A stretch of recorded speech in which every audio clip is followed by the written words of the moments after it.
Hello, welcome friends. Thanks for liking my videos and subscribing to my channel. Today's an update video. There is one more home in the Villa Marbella neighborhood being listed for sale today. I will also discuss some of the bond amounts and the bond rates of the homes in the southern part of the villages. Here I am at the Cordoba Postal and Rec Center, and that is your neighborhood of courtyard villas. Let's go over there, friends, and take a look. Here I am at the Cordoba Postal and Rec Center, and they are playing pickleball today. Today is an update video and a video that discusses the bond amounts in the southern part of the villages. If you're new to the channel, welcome. My name is Tim. I do villages related content.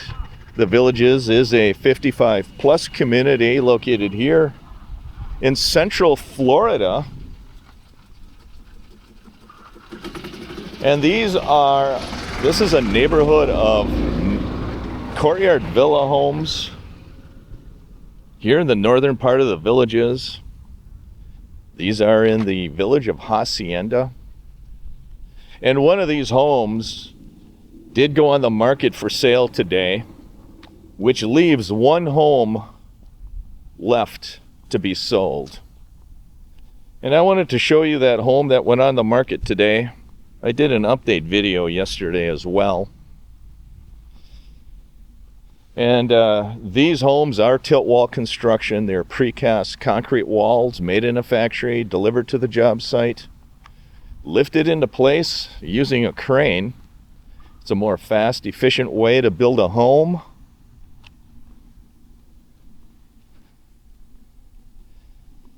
And the home that's going on the market today is this one right here, 1231 Cadiz Terrace.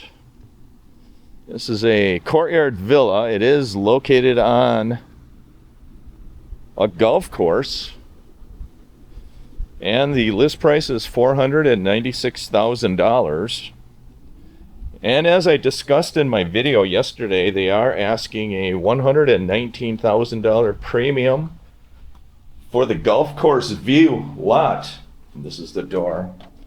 If you remember, it does have the composite plank flooring throughout. There is no carpeting in the bedroom. So that is the only house in the Villa Marbella that's being listed today, Wednesday. And there is going to be one other home listed for sale soon. And that home is right across the street, 1232 Cadiz Terrace. And I noticed there's a cabinet and painting contractor at that home today. And maybe that's the reason it's not being listed, because they are still doing some touch-up work. I do see some red tags, red tape on that home where they are touching the paint up. That home will be listed soon. That's the last home to be listed for sale. That home went on the market today. Behind the home is a golf course view. That is a championship golf course, the Hacienda Hills Championship Golf Course. And the other thing I wanted to discuss today is the bond amounts in the south. One of my subscribers asked me to talk about the bonds in the southern part of the villages. And I made some notes about the bonds in the south. These homes were constructed without a bond. So when you pay the asking price of these homes, that's pretty much your all-in cost, aside from closing costs. So the bond amounts are zero. The bonds, for those new to the channel, the bond is an amount you pay in addition to the list price for the infrastructure to build this community, to put the roads in, the sewers in. And the developer decided to assume part or all of the costs for the infrastructure in this community, because this community is on the site of the former Hacienda Hills Country Club that was demolished, and the developer built 24 homes. So one of my subscribers was asking, I wonder if that's the owner right there in that home with that small car. One of my subscribers was asking, what are the bond amounts in the south? And I took that to mean in District 15, like in the areas of Water's Edge, Moultrie Creek, Well Point. And I did look up on the districtgov.org website, and I researched some of the homes, some of the bond amounts on the homes in District 15. And what I came up with, I recently did videos on lifestyle stay homes in the village of Well Point. And I looked the bonds up on those lifestyle stay homes. The Kristen Villa neighborhood, that's a neighborhood of patio villas. They are using them for accommodation homes now, but in the future they will eventually sell them. And the Kristen Villa neighborhood is located in the village of Well Point. They are patio villas. They are wood-framed homes. And the bond amount on the Kristen Villa neighborhood is $26,948.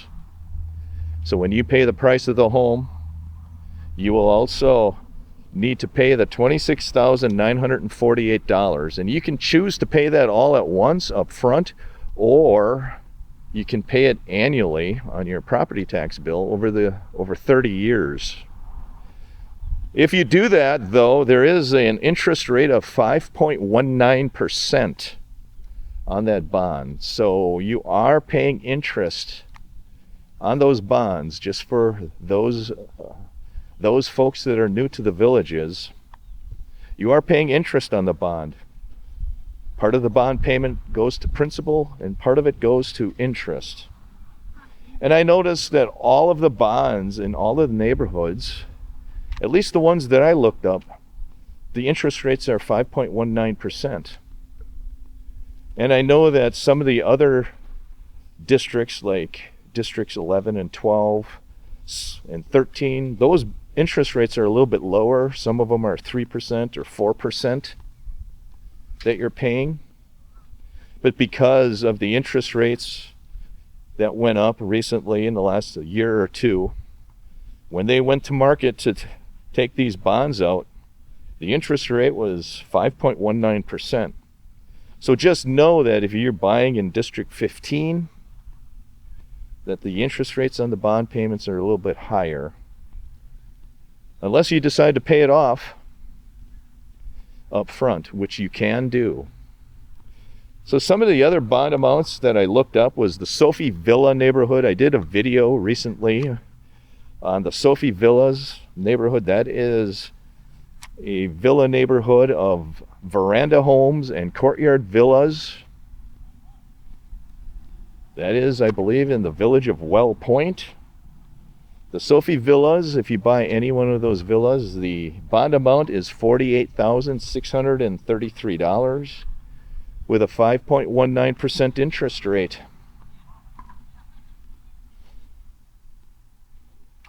I also looked up some designer home bond amounts. And some of the designer homes, I looked up Unit 247, V as in Victor. And you can tell what unit number that you live in. If you go to the village's website and you look up the homes for sale, every home will have a unit number. It'll have a unique number on, I believe, the lower right corner of the picture of that home. You will see a number, and the first few digits are going to be like a 247V or a 144V. That indicates the unit number, and that unit number is tied to a bond amortization schedule that you can look up on the districtgov.org website. So I looked up a neighborhood of designer homes, and I looked up two of them. I looked up Unit 144, and the bond amounts in Unit 144, which is in the Moultrie Creek area, I believe, was $46,800 and a 5.19% interest rate. Unit 247V, the bond amount was $50,741 and a 5.19% interest rate. I looked up Moultrie Creek Veranda West neighborhood, and the bond amount there was $48,238 and a 5.19% interest rate.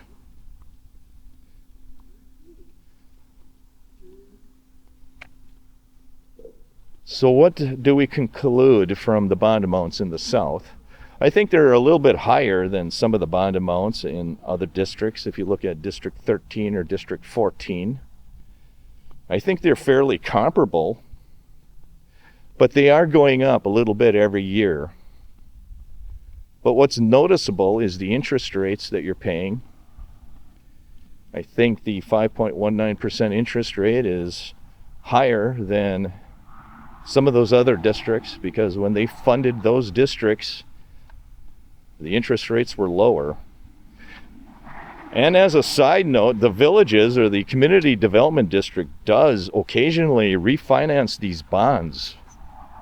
So when the interest rates start going down, there will be a point in time where the district will go back to the market and try to refinance these bonds and get a lower interest rate.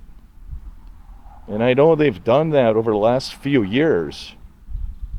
Before the interest rates have gone up, they were refinancing some of the older bonds in some of these more established districts, and they were reducing the bond interest rates. And I know that some of them have been reduced down into the 3% or 3.5% range. So just know that when you buy a home in District 15, that's Water's Edge, Moultrie Creek, Well Point, if you choose to pay your bond off over 30 years, you are actually paying a 5.19% interest on that bond. And over time that adds up. If you look at it, over time you're going to be paying probably more than double than what the bond amount is when you add all your interest payments up over 30 years' time. And that's one of the reasons why I said the cost of living is going to be higher in the southern part of the villages. That's one reason I say that, is because you're going to be paying a little bit higher bond amounts. You're going to be paying higher interest rates as well. And over time, those costs add up. I think you're going to be paying higher annual maintenance fees just due to the geography of the area down there. There's more wetlands down there, and they can put fewer houses per acre down there because of that. So your maintenance assessment fees will go up. There are going to be fewer people paying per acre of maintenance, and they still are working on that home. So that is your update of the homes in the Villa Marbella neighborhood. One was listed today, $496,000. That's that home there. It is a golf course view. It is a Charlotte model. I believe it is a 3-bedroom, 2-bathroom home, somewhere in that 1,500 square foot range. And there's going to be one home for sale soon. And I showed you that one. The address of that home is 1232 Cadiz Terrace. She's actually painting it right there. So I hope that helped explain some of the bonds. Essentially what happens is when the developer develops a district, they essentially sell that district to the community development district. And the community development district, in order to pay that off, they go to the market, they take out a loan called a bond, they pay the developer, and then Each year, the district is paying off the institution or the finance company that loaned them the amount. And each resident has a choice to make, and they can pay that bond off. At the time they buy the house, they can pay the bond off over 30 years. They can pay the bond off at any point in time over the next 30 years, if they want. Most village residents do not pay the bond off early, because that also affects the pricing of your home. If you decide to sell your home in the future, the price of that home is going to be different than if your neighbor would sell their home and have the bond paid off. If the bond is paid off, they're going to ask a higher asking price than if you would sell your home with a remaining bond amount. That's why you see fluctuating prices in the villages. You'll see one courtyard villa for sale at $400,000, and you'll see another one identical to it in the same neighborhood listed for sale for $430,000. Part of the reason is one home might have a bond paid off, and they're going to ask a higher price, and one home may not have the bond paid off. So they're going to ask a little bit lower price, knowing that there is a bond remaining to be paid. So just know your pricing, know your bonds here in the villages. It is a different concept than what I'm used to in the north. In the north, the developer would develop a neighborhood, and they would include those infrastructure costs into the price of the home. There was no bond to worry about. Here, they're parsing that infrastructure cost out, and your all-in cost when you buy one of these homes is not only the list price, it's also the bond amount. There is your update for Wednesday. I hope I helped. Please leave comments below if you need any clarification. I do appreciate it. Have a great week, everyone. Take care.